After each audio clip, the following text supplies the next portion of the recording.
Në sesionin e dytë me radhë të ciklit të ri të forumeve buxhetore në komunën e Gostivarit janë paraqitur të dhënat nga tatimet dhe taksat komunale.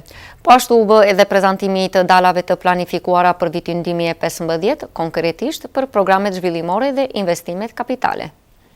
Ka vijuar sesioni i dytë me radhë i forumeve buxhetore në komunën e Gostivarit. Pas pasqyrës së sesionit paraprak, ku u bë vlerësimi i sesionit, struktura e forumit dhe rregullat e punës, vijoi prezantimi i grupit punues nga puna ndërmjet sesioneve, si dhe përmbledhja e rekomandimeve.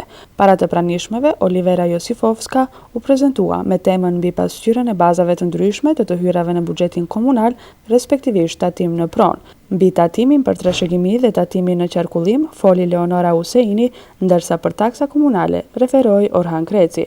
Po ashtu diskutua edhe për pasqyrën e të hyrave të realizuara në buxhetin komunal në vitin 2014, duke përfshirë të hyrat e planifikuara dhe të realizuara sipas kategorive, si dhe për mundësinë e rritjes së të hyrave në buxhet. Në sesionin e dytë me radhë të forumit të buxhetor, po ashtu bë edhe prezantimi i të dalave të planifikuara për vitin 2015, konkretisht për programe zhvillimore dhe investime kapitale, si dhe për përzgjedhje dhe ndarjen e programeve zhvillimore për diskutim në sesionin e tretë dhe të katërt. Në nivel të forumit buxhetor për vitin 2015, parashikohet të zhvillohen 6 sesione që do të zhvillohen gjatë periudhës kohore 1 vjeçare, tha koordinatori nga komuna e Gostivarit, Dashmir Osmani.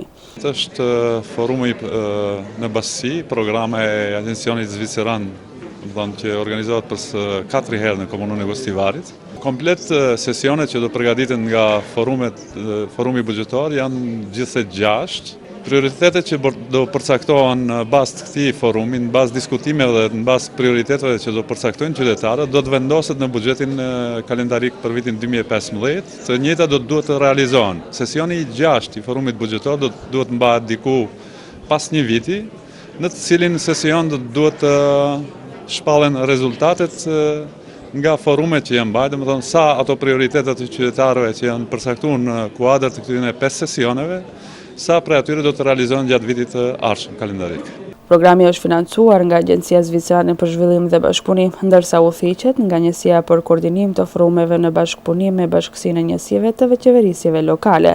Miratimi i këtij projekti vjen si rezultat i funksionimit të Zyres për Zhvillim Ekonomik Lokal, e cila tashmë tregon rezultate në aplikim dhe fitim të projekteve lokale dhe ndërkombëtare. Në fund të sesionit të dytë me radhë të forumeve buxhetore, u bë vlerësimi i sesionit, formimi dhe plotësimi i grupeve punuese, marrëveshja për hapat e ardhshme, si dhe përcaktimi i sesionit vijues.